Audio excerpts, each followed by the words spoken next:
أعوذ بالله من الشيطان الرجيم.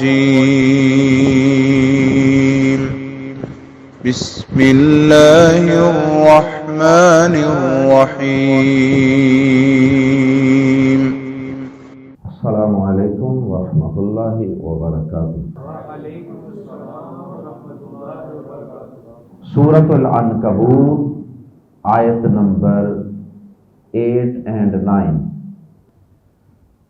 ان الحمد للہ والصلاة والسلام علی رسول اللہ اما بعد۔ اعوذ باللہ السمیع العلیم من الشیطان الرجیم من ہمزہ ونفخہ ونفثہ۔ ووصینا الانسان بوالدیہ حسنا وَإِن جَاهَدَاكَ لِتُشْرِكَ بِي مَا لَيْسَ لَكَ بِهِ عِلْمٌ فَلَا تُطِعْهُمَا إِلَيَّ مَرْجِعُكُمْ فَأُنَبِّئُكُمْ بِمَا كُنتُمْ تَعْمَلُونَ۔ والذین آمنوا وعملوا الصالحات لندخلنهم فی الصالحین۔ اللہ رب العزت نے والدین کے ساتھ حسن سلوک کرنے کا حکم دیا ہے، اور صرف حسن سلوک کرنے کی، اچھا بیہیو کرنے کی صرف تلقین اور تاکید ہی نہیں فرمائی، بلکہ اس کے ساتھ ساتھ اللہ رب العزت نے اس حسن سلوک کو اور ان کی اطاعت و فرما برداری کو مشروط کر دیا ہے، مشروط اور محدود کر دیا ہے۔ وہ اس طرح کہ اگر کبھی تم میں سے کسی کے والدین کافر ہوں اور وہ تمہیں شرک پر اور کفر پر ابار رہے ہوں، تمہیں اللہ کے ساتھ کسی اور کو پکارنے کی دعوت دے رہے ہوں، مجبور کر رہے ہوں، تلقین کر رہے ہوں، تو پھر یاد رکھنا تم نے ان کی اس معاملے میں اطاعت اور فرما برداری نہیں کرنی۔ اللہ کی اطاعت اور فرما برداری کے مقابلے میں والدین کی اطاعت اور فرما برداری کی کوئی حیثیت نہیں، اور نہ ہی یہ کوئی حسن سلوک ہے کہ آدمی والدین کے کہنے پر شرک کرتا رہے اور اسے حسن سلوک خیال کرتا رہے۔ گزشتہ آیات میں آیت نمبر 7 میں چونکہ اللہ پاک نے ایمان اور عمل صالح کی تلقین فرمائی، ایمان اور عمل صالح کی تلقین اور اس پر بہترین بدلے کی اللہ رب العزت نے نوید اور خوشخبری سنائی۔ اب آیت نمبر 8 سے اللہ پاک نے والدین کے ساتھ حسن سلوک کا تذکرہ فرما دیا، کیونکہ نیک اعمال میں سے یہ ایک چوٹی کا نیک عمل ہے، والدین کے ساتھ حسن سلوک۔ اور اس سے قبل یہ حکم اللہ پاک کا ہم سورہ بنی اسرائیل کی آیت نمبر 23 میں بھی تفصیل سے پڑھ چکے۔ وہاں تو اللہ پاک نے والدین کے ساتھ حسن سلوک کے لیے جو انداز اختیار کیا، اس سے بہتر انداز شاید ممکن ہی نہیں۔ وَقَضَىٰ رَبُّكَ أَلَّا تَعْبُدُوا إِلَّا إِيَّاهُ وَبِالْوَالِدَيْنِ إِحْسَانًا، اور تیرے رب نے فیصلہ کر دیا ہے کہ اللہ کے ساتھ کسی اور کی عبادت نہیں کرنی، اللہ کے علاوہ کسی اور کی عبادت نہیں کرنی، یہ تو ہو گیا اللہ کا حق۔ وَبِالْوَالِدَيْنِ إِحْسَانًا، اور دوسرا فیصلہ تیرے رب نے یہ کر دیا ہے والدین کے ساتھ حسن سلوک، اچھا سلوک اور برتاؤ کرنا ہے۔ اور اس سے آگے اللہ پاک نے اور ہی کمال کر دیا، یعنی ایک تو اپنی توحید کے ساتھ اپنے حقوق کے ساتھ والدین کا ذکر، اور اس کے بعد پھر فرمایا، یہ سورہ بنی اسرائیل کی آیت مبارکہ میں آپ کے سامنے عرض کر رہا ہوں، اما یبلغن عندک الکبر احدہما او کلاہما، اگر والدین میں سے دونوں بڑھاپے کی شکل میں تمہارے پاس موجود ہوں یا دونوں میں سے کوئی ایک بھی موجود ہو، فلا تقل لہما اف، انہیں اف تک نہیں کہنا۔ ان کی گستاخی کرتے وقت، ان کی گستاخی کرتے ہوئے اور ان کی نافرمانی کرتے ہوئے اور غصے اور اپنے آپ سے باہر ہو کر ان کے سامنے کوئی نازیبا لفظ حتیٰ کہ اف تک بھی نہیں کرنا۔ ولا تنہرہما، انہیں جھڑکنا بھی نہیں۔ وقل لہما قولا کریما، اور ان سے بہت ہی نرمی والی، بہت ہی پیار محبت والی بات کرنا۔ اللہ اکبر۔ گزشتہ آیات میں ہم پڑھ رہے تھے کہ مکہ مکرمہ میں مسلمانوں پر بڑی مصیبتیں، آزمائشیں آ رہی، اللہ پاک نے ایمان والوں کی آزمائش کرنے کا تذکرہ فرمایا کہ ہم تمہاری آزمائش کریں گے۔ اب اس آزمائش کے فوراً بعد یہ والدین کے ساتھ حسن سلوک کی آیت کا کیا لاجک ہے، اس کو سمجھ لیجیے، کیا ربط ہے پچھلی آیات کے ساتھ ان آیات کا۔ اب جب مکہ مکرمہ میں لوگ مسلمان ہو رہے تھے تو کئی لوگوں کے والدین کافر تھے، مشرک تھے۔ اب وہ بڑی آزمائش بن جاتی تھی ان کے لیے کہ والدین کے ساتھ حسن سلوک، اچھا برتاؤ بھی کرنا ہے، کیونکہ یہ ایک اللہ کا حکم تو ہے ہی، معاشرے کی بھی ایک روایت ہوتی ہے، اور فطری طور پہ بھی انسان کے اندر یہ جذبہ کسی حد تک موجود ہوتا ہے والدین کے ساتھ حسن سلوک کرنے۔ بہرحال اب مسلمانوں کے لیے مشکل یہ بنی کہ والدین کافر و مشرک ہیں، اب یہ مسلمان ہو چکا، تو ایسے حالات میں والدین اولاد کو مجبور کرتے تھے کافر ہونے پر اور کفر و شرک پر قائم رہنے پر کہ تم کدھر جا رہے ہو ہمیں چھوڑ کر۔ تو ایسے حالات میں یہ بھی ایمان والوں کی ایک آزمائش تھی کہ نہ، کہ والدین کافر و مشرک ہیں، ایک طرف والدین کی محبت ہے، خاندان قبیلے کی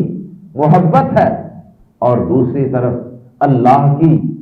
اس کے نبی جناب محمد الرسول اللہ صلی اللہ علیہ وسلم کی محبت ہے۔ کتنا مشکل کام تھا، ایمان پر ڈٹے رہنا، والدین کی محبت، خاندان کی محبت کو بھی چھوڑ دینا، پھر بھی اللہ کی محبت پر قائم رہنا، یہ بڑا مشکل کام تھا کہ نہ؟ اس لیے اللہ پاک نے اس کا تذکرہ فرما دیا، اور صحیح مسلم میں باقاعدہ ان آیات کے شان نزول کے متعلق ایک واقعہ بھی موجود ہے۔ پیارے نبی صلی اللہ علیہ وسلم کے ایک بڑے معروف صحابی ہیں سعد بن ابی وقاص رضی اللہ تعالی عنہ۔ جب یہ مسلمان ہو گئے تو ان کی والدہ وہ مشرکہ تھی، وہ مسلمان نہیں ہوئی۔ وہ کہا کرتے تھے کہ میرے بارے میں قرآن مجید میں کئی آیات نازل ہوئی، میرے بارے میں قرآن مجید میں کئی آیات اتری ہیں۔ تو سعد رضی اللہ تعالیٰ عنہ کی ماں نے قسم کھا لی کہ وہ تجھ سے کلام نہیں کرے، کچھ کھائے پیے گی نہیں، بھوک ہڑتال کرے گی،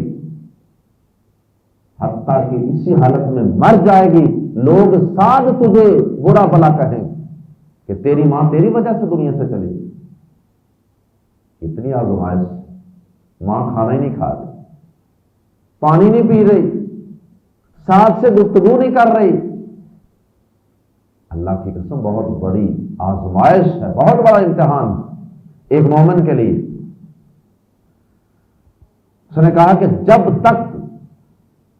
محمد کا دین چھوڑ کر دوبارہ کافر نہیں ہو جاتا،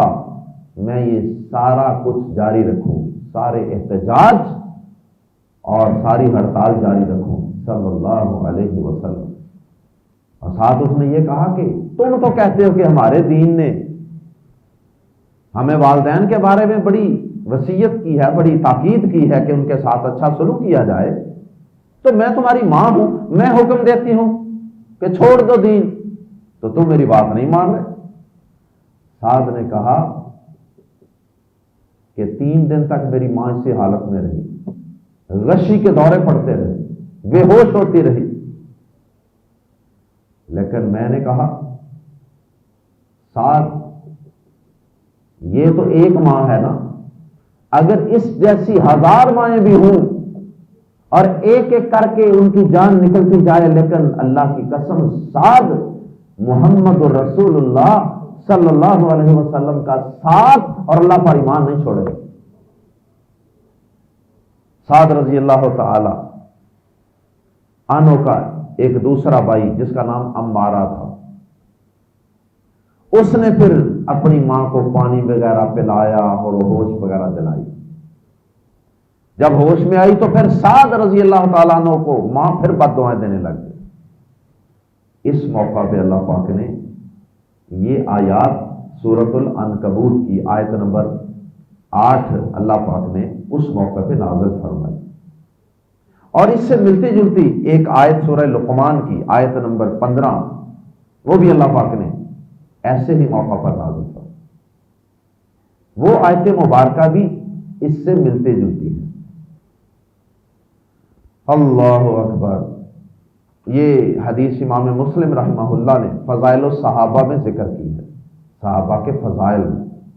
فضیلت ہے نا سعد بن ابی وقاص رضی اللہ تعالیٰ، ان کے سینے میں بھی تو دل دھڑکتا تھا نا ماں کی محبت والا، لیکن ماں کی محبت پر اللہ کے نبی صلی اللہ علیہ وسلم کی محبت،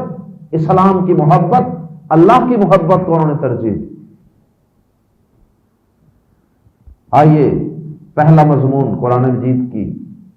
آیات کی روشنی میں پڑھتے ہیں۔ پہلی 2 آیات، وَوَصَّيْنَا، واو اور وَصَّيْنَا وصیت ہوتی ہے کہ کوئی بڑی تاکید کے ساتھ حکم دینا، تو اس کا ہم ترجمہ کرتے ہیں تاکید کی، وا اور وصینا ہم نے تاکید کی، الانسان انسان کو، بھی ساتھ والدیہ اس کے ماں باپ کے ساتھ، حسنا بلائی کرنے کی، اسی سے حسنا، اسی سے لفظ نکلا حسن سلوک یعنی اچھا سلوک، تو حسنا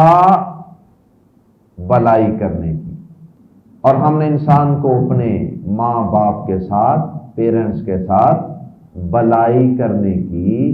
یا اچھا سلوک کرنے کی تاکید کی ہے۔ اللہ اکبر۔ اب ساتھ ہی اللہ پاک نے اس کو مشروط کر دیا، کنڈیشنل، کہ یہ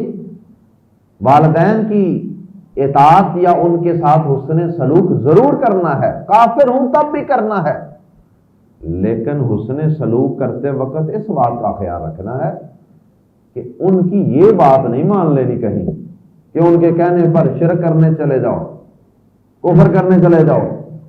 اگر وہ تمہیں اللہ کا در چھوڑ کے کسی اور کے در پہ جھکنے کے لیے مجبور کرتے ہیں، مت ان کی بات مانو۔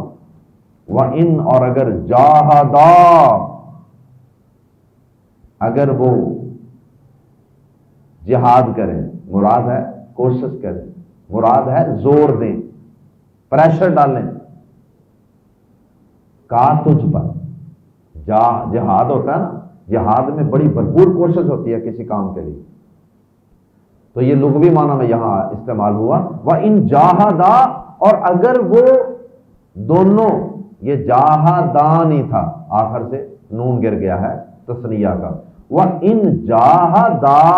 اور اگر وہ دونوں زور دیں، بھرپور کوشش کریں، کا تجھے یا تجھ پر، اور اگر وہ تجھ پر بھرپور زور دیں، لی تاکہ تو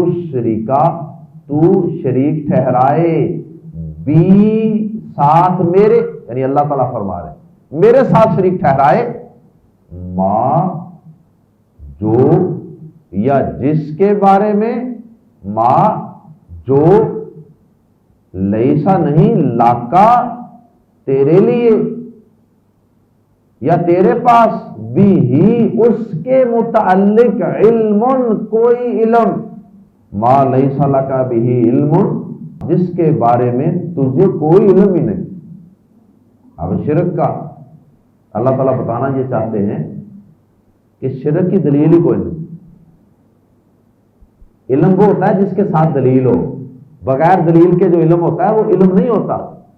وہ تو پیڑ چال ہوتا ہے، سنی سنائی باتیں۔ علم کہتے ہی اسے ہیں جس کے پیچھے دلیل ہو۔ تو اگر وہ دونوں تجھ پر زور لگائیں شرک کرنے کے لیے، کون سا شرک؟ جس کا تیرے پاس کوئی علم ہی نہیں ہے۔ اس کا یہ مطلب نہیں کہ اگر شرک کا علم ہو تو پھر شرک کر لینا، اللہ تعالیٰ یہ حکم تو نہیں دے سکتے نا۔ ثابت یہ ہوتا ہے، جیسا کہ قرآن مجید کے دیگر مقامات میں بھی اللہ پاک نے یہ بات واضح فرمائی ہے کہ ہم نے آسمان سے شرک کی کوئی دلیل نازل کی نہیں، تو جس کے بارے میں تجھے کوئی علم ہی نہیں، مطلب جس کی تیرے پاس کوئی دلیل ہی نہیں۔ علم ہوتا ہے قرآن حدیث، تو جب قرآن حدیث سے تو دلیل ملنی کو نہیں شرک یا مرتد ہونے کی، اسلام چھوڑ کر دوبارہ ماں کے کہنے پر باپ کے کہنے پر کفر کی طرف چلے جاؤ، اس کی کوئی دلیل نہیں۔ جس کی تیرے پاس کوئی دلیل نہ ہو تو پھر تو نے کیا کرنا ہے؟ فلا، یعنی ایک بے دلیلہ کام کرنے کا وہ تمہیں کہہ رہے ہیں، صرف تقلید کرتے ہوئے، والدین نے بس کہہ دیا جی بس، دلیل کوئی نہیں، تو کیا کرنا ہے؟ فلا، تو نہ، تو تے کہا مان، ہما ان دونوں کا، تو ان دونوں کا کہا نہیں ماننا۔ الیہ، میری ہی طرف، مرجعو، لوٹنا ہے، کم تمہارا، الیہ مرجعکم، لوٹ کر تو میرے پاس ہی آنا ہے نا، لوٹ کر والدین کے پاس تو نہیں جانا، والدین نے بھی میرے پاس آنا ہے، تم نے بھی میرے پاس ہی آنا ہے۔ اللہ اکبر۔ تو اس لیے فائنل اتھارٹی تو اللہ پاک ہے، پیدا کرنے والا رب ہے۔ یہ والدین، یہ رشتہ داریاں، یہ سب کچھ دنیا کی عارضی زندگی کی حد تک ہے۔ اصل زندگی وہ تو میدان محشر سے شروع ہوگی جب تم میرے پاس آؤ۔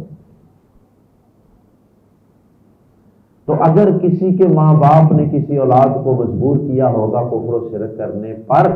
اس کو ستایا ہوگا، اس کو آزمایا ہوگا، مصیبت اور مشکل میں ڈالا ہوگا، تو ان والدین نے بھی میرے پاس ہی آنا، میں ان سے بھی پوچھ لوں گا۔ اور اگر کوئی اولاد والدین کے کہنے پر کفر و شرک کے راستے پر لگ جاتی ہے تو اس اولاد کو بھی میں پوچھ لوں گا، اس نے بھی میرے پاس ہی آنا۔ آج مسلمانوں کے اندر بھی کئی والدین مسلمان ہونے کے باوجود اپنی اولاد کو مجبور کرتے ہیں غلط کام کرنے، مجبور کرتے ہیں اللہ کا در چھوڑ کر غیروں کے دروں پر سر جھکانے کے لیے۔ اولاد نہیں ہو رہی، جاؤ فلاں جگہ جا کر وہاں پہ چادر چڑھاؤ، وہاں پہ نظر و نیاز دو، اولاد ہو جائے گی۔ بجائے اس کے کہ اولاد کو یہ کہیں کہ جاؤ بیٹا رب کے گھر میں جایا کرو، 5 وقت نماز پڑھا کرو، رب کے سامنے رویا کرو، اس کے سامنے ہاتھ اٹھایا کرو، اس کی بجائے اللہ کے در کو چھوڑ کر اور جگہوں پر، ڈیریوں پر، شجر حجر کی پوجا پاٹ کے لیے والدین مسلمان کلمہ پڑھنے والا بھی مجبور کرتے. اور یہ تو شرک کی بات ہے نا. شرک کے علاوہ بھی اگر والدین اللہ اور اس کے رسول صلی اللہ علیہ وسلم کے حکم کے مقابلے میں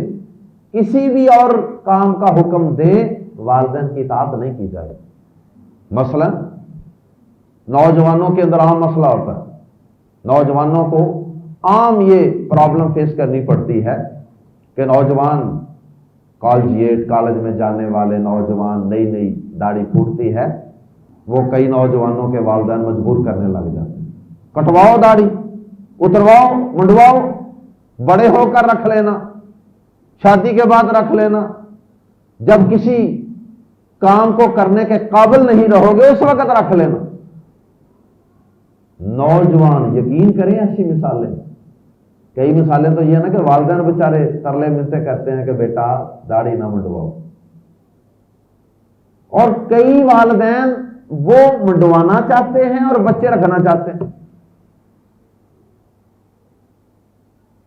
میں جب کالج پڑھتا تھا میرا ایک دوست تھا، تو وہ میرے ساتھ کافی اٹیچ ہوا، دین کی طرف مائل ہوا الحمدللہ. اس کے گھر والوں نے، والد اور اس کے بھائیوں نے اس کو پکڑ کر، جس طرح بکرے چھترے کو پکڑ کر لٹایا جاتا ہے نا، اس طرح پکڑ کر اللہ کی قسم انہوں نے اس کی داڑھی مونڈنے کی کوشش کی، اور تھوڑا سا انہوں نے ٹک لگا کر اس کو چھوڑ دیا کہ چلو باقی یہ خود ہی مونڈ لے. لیکن اس اللہ کے بندے نے کہا نہیں، جس طرح کیا ہے ایسے ہی رہے گی. اللہ اکبر. اور بچیوں کو کئی والدین میں جانتا ہوں، بچیاں اپنا یہ دکھڑا بیچاری سناتی ہیں کہ والدین پردہ ہی نہیں کرنے دیتے. کیسے بے حس والدین، کیسے بے دین والدین ہیں. بچی کہتی ہے میں نے اپنے کزن سے پردہ کرنا ہے، یہ میرا محرم نہیں ہے، لیکن والدین کہتے ہیں خبردار، اب تو ہمیں دین سکھائے گی کل کی بچونگڑی. اور پھر کہتے ہیں کہ بہنوئی سے پردہ نہیں کرنا، کزن سے پردہ نہیں کرنا، آئے گئے سے پردہ، گھر میں جو رشتہ دار آتے ہیں ان سے نہیں پردہ. ہاں باہر جاؤ تو پردہ کر لیا کرو، یہ دین تمہارے باپ کا دین ہے نا، جیسے مرضی اس کو بولڈ کر لو، باہر پردہ کر لو، گھر میں پردہ کوئی نہیں. یہ کیسا دین ہے؟ پردے کے احکامات جیسے گھر سے باہر ہیں ویسے گھر کے اندر بھی کوئی غیر محرم آئے، رشتہ دار بھی آئے گا جس سے میرے رب نے کہا پردہ کرو کرنا ہے، جس سے رب نے کہا نہیں کرنا نہیں کرنا. یہ ہے شرعی پردہ. باقی تو اپنی اپنی عقل کی پوجا ہے، اپنی اپنی خواہشات کی پوجا ہے، وہ اللہ کی اطاعت نہیں. اللہ اکبر. اور میری ایک اسٹوڈنٹ تھی، اس نے کہا کہ سر میرے گھر میں میرے والد صاحب نے بڑی پگڑی باندھی ہوتی ہے اوپر سر کی، داڑھی بھی رکھی، لیکن شعور نہیں دین کا. میرے گھر میں میرے بھائی میری بہنیں بڑے ڈیک رکھے ہوئے انہوں نے، ان کے اندر اونچی آواز سے گانے لگا کے سنتے ہیں. میرے باپ کی نہ داڑھی حرکت میں آتی ہے نہ پگڑی حرکت میں آتی ہے، لیکن میں چونکہ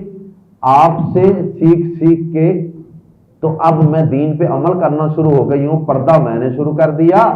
بہنوئیوں سے، کزنوں سے، اور اس کے ساتھ ساتھ میں نماز بڑی تسلی سے پڑھتی ہوں،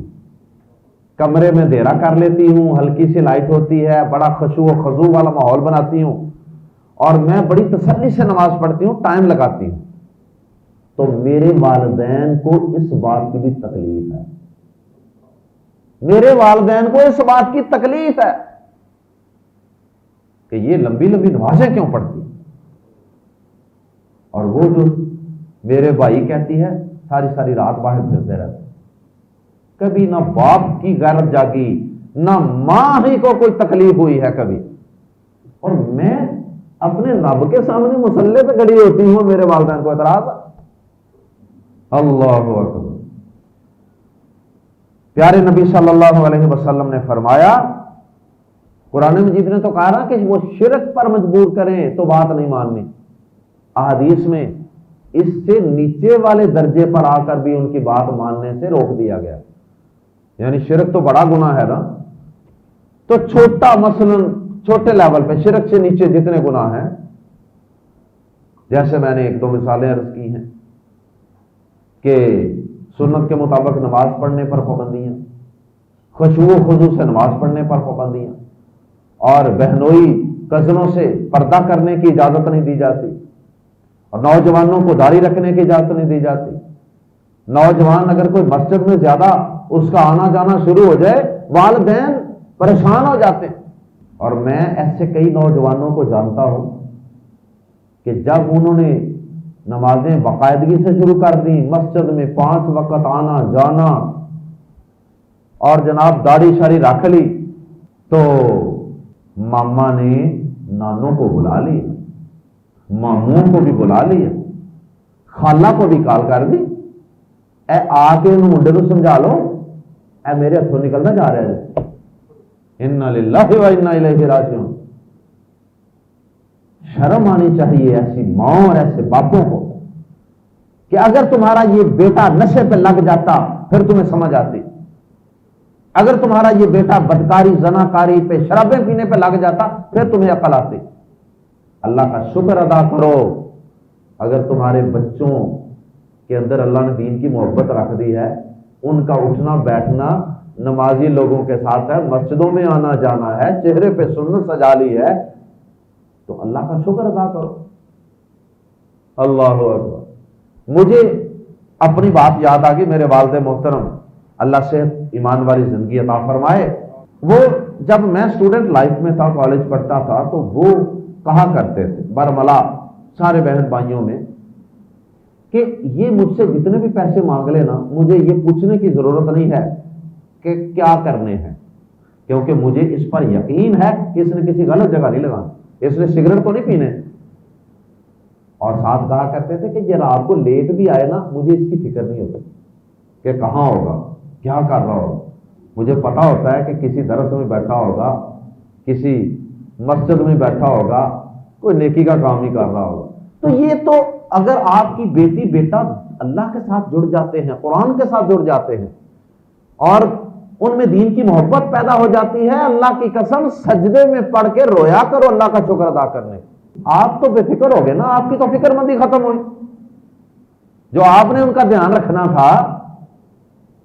تو اب ان کے اندر اللہ کا ڈر آ گیا نا، اللہ سے ڈائریکٹ کنیکشن ہو گیا۔ اب آپ نہیں بھی گھر میں، وہ کہیں ہاسٹل میں ہے، کہیں بھی ہے وہ، کیونکہ اس کے اندر اللہ کا ڈر آ گیا ہے، اب آپ بے فکر ہو۔ اللہ اکبر۔ تو پیارے نبی صلی اللہ علیہ وسلم نے کیا فرمایا؟ آپ نے فرمایا، مسند احمد میں حدیث ہے، لا طاعۃ لمخلوق فی معصیۃ اللہ عز وجل، اللہ عز وجل کی نافرمانی میں مخلوق کی کوئی اطاعت نہیں۔ جس کام میں اللہ کی نافرمانی ہو رہی ہو نا، اس میں مخلوق کی کوئی فرما برداری نہیں، مخلوق میں سے کسی کی بھی کوئی فرما برداری نہیں، چاہے وہ والدین ہیں، بہن بھائی ہیں، استاد ہیں، وہ چاہے تو حکمران ہیں۔ اور جامع ترمذی میں حدیث ہے کہ تم پر سننا ماننا فرض ہے، لیکن آخر میں فرمایا یعنی والدین کی بات سننا اور ماننا بھی فرض ہے، حکمرانوں کی بات سننا ماننا بھی فرض ہے۔ فَإِنْ أُمِرَ بِمَعْصِيَةٍ فَلَا سَمْعَ عَلَيْهِ وَلَا طَاعَةَ، اگر اللہ کی نافرمانی کا کوئی کام کہا جائے، اللہ کے رسول کی نافرمانی کا کوئی کام کہا جائے، پھر ایسے لوگوں کی بات نہ سننی ضروری ہے نہ ماننی ضروری۔ تو دین کے معاملات میں کسی کی بات نہیں مانی جائے گی، بیوی خامند کی اطاعت بھی نہیں کر سکتی اگر خامند اللہ اور اس کے رسول کے خلاف چلانا چاہتا ہے۔ ہاں یہاں پر ایک بات کا خیال رکھنا ہے کہ یہ سارا کچھ بڑی حکمت اور دانائی کے ساتھ کرنا ہے، یہ نہیں کہ بس آپ جناب جنگ کا اعلان کر دیں گھر میں، نہیں، والدین کو بھی پیار سے محبت سے ان کے پاؤں دبا کر ان کا ماتھا چوم کر ان کو دبا کر ان کو سمجھا کر سینے سے لگا کر سمجھانا ہے کہ دیکھیں میں آپ کا بیٹا ہوں، میں آپ کی بیٹی ہوں، دیکھیں اللہ ہمارا سب کا رب ہے، اللہ نے ہمیں پیدا کیا ہے، دیکھیں آپ کو بھی اللہ نے پیدا کیا ہے، مجھے بھی اللہ نے پیدا کیا ہے، ماما بابا آپ ایسے نہ کیا کریں، آپ کی مہربانی ہے، مجھے آپ سے محبت ہے بڑی، وغیرہ وغیرہ۔ یہ بڑے طریقے ہوتے ہیں۔ تو یہ لیسا لاشیاں لوگ دنیا کے لیے لگا لیتے ہیں نا، دین کے لیے بھی لگائیں، اور پیار محبت سے ان کو قائل کرتے رہیں۔ یہ نہیں ہے کہ بس جناب ان کی طرف دیکھنا ہی چھوڑ دیں، ان کی بات سننا ہی چھوڑ دیں، صرف وہ بات نہیں سننی جس میں نافرمانی ہے۔ اچھا، کئی لوگ جو ہیں وہ ایسے والدین کے ساتھ وہ محاذرہ ہی شروع کر دیتے ہیں اور دنیا کے معاملات میں بھی ان کی بات ماننی چھوڑ دیتے ہیں۔ ابا جی نے کہا جاؤ سبزی لے کے آؤ، اب وہ سمجھ لے میرا ابا تو کافر ہی ہو گیا نا، بے دین ہے، کافر ہے، میں نے اس کی بات ماننی نہیں۔ سورہ لقمان کی جو آیت مبارکہ میں نے اشارہ کیا تھا نا، وہ بھی ذرا سماعت فرما لیں، وہ بھی اس سے ملتی جلتی ہے، لیکن اس میں ایک بات کا اضافہ ہے، وَإِن جَاهَدَاكَ عَلَىٰ أَن تُشْرِكَ بِمَا لَيْسَ لَكَ بِهِ عِلْمٌ، اتنا حصہ تو وہی ہے جو سورہ عنکبوت میں ہے، لیکن وہاں ساتھ یہ بھی ہے فَلَا تُطِعْهُمَا، تو ان دونوں کی بات نہیں ماننی، وَصَاحِبْهُمَا فِي الدُّنْيَا مَعْرُوفًا، لیکن دنیا کے معاملات میں ان کے ساتھ معروف اور دستور کے مطابق اچھا برتاؤ جاری رکھنا۔ وہ بیمار ہیں ان کی عیادت کرو، ان کو دباؤ، ان کی خدمت کرو، اور ان کے کپڑے بنوا کے دو، ان کو خوشی غمی میں ان کا خیال رکھو، ڈاکٹر کے پاس لے کے جانا پڑتا ہے، یہ ساری چیزیں ان کے کھانے کا پینے کا ساری چیزوں کا خیال رکھو، صرف اس ایک چیز میں بات نہیں ماننی جس میں اللہ کی نافرمانی ہو رہی ہے، جس میں اللہ کے رسول کی نافرمانی ہو رہی ہے۔ فرمایا الیہ مرجعکم، میری ہی طرف تم نے لوٹ کر آنا ہے، فاتونبئ، میں بتاؤں گا تمہیں بازر بھی کے متعلق ما جو کنتم تھے تم تعملون کیا کرتے۔ آنا تو تم دونوں نے میرے پاس ہی ہے نا، والدین نے بھی اور اولاد نے بھی، پھر میں بتاؤں گا تمہیں کہ کس کی غلطی تھی۔ یہ والدین کو بھی تنبیہ ہے کہ اولاد کو ایسا حکم نہ دیں ورنہ قیامت کے دن اللہ کے دربار میں جواب دینا پڑے گا۔ والذین آمنوا، اور وہ لوگ جو ایمان لائے،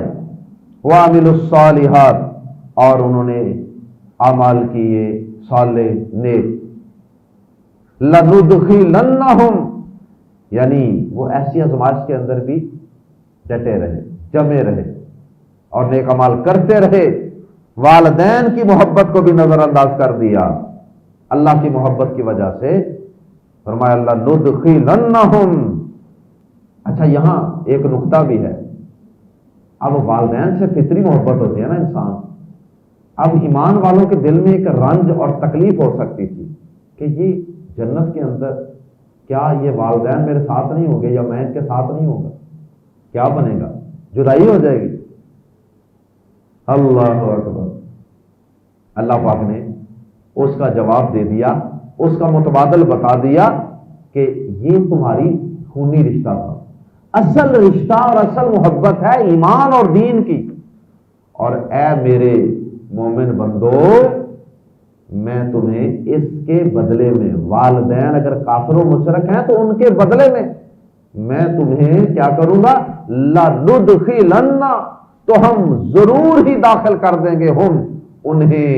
ایسے ایمان والوں کو، ایسے استقامت کا مظاہرہ کرنے والوں کو، کہ صالحین، نیک لوگ، بڑے بڑے صالحین ہوں گے جنت میں، تو میں تمہیں جنت میں ان صالحین کا ساتھ عطا کر دوں۔